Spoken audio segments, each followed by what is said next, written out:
Welcome. In front of me is a REALME X3 SuperZoom, and today I'll show you how to enable the Do Not Disturb mode. So to get started, let's pull down the notification panel and find the toggle somewhere here. Now for me it's right over here. Now if you don't see it anywhere, I want to tap on this little box right here next to the settings, and you should see it somewhere in here. So what you want to do then is just hold it and drag it over like so. So once you find it or move it here, what you want to do is hold it. This will take us to the settings where we can customize it. Now we have number one, schedule. So you can set up a schedule, and this will make the Do Not Disturb mode turn on and off automatically based on the given day of the week and time, which you have the choice to set. Then if we go back, we also have the silent media when in Do Not Disturb mode. So you can choose that if you want, and below that we have exceptions, probably the most control you will get over this mode.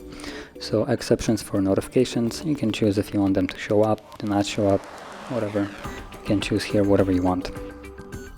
Then we have messages, and you can allow messages in Do Not Disturb mode from anyone, contacts only, stirred contacts, which are favorites, and then deny all.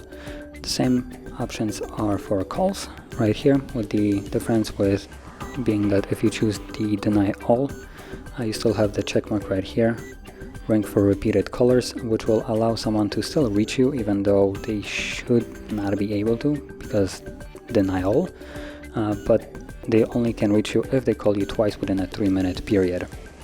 So this is a option for emergencies, I would call it. And yeah, now once everything here is set, you can either have the schedule, which doesn't really require you to do anything past it, or you can just simply enable it whenever you want by tapping on a toggle like so, and the device now will be in the Do Not Disturb mode until you turn it off.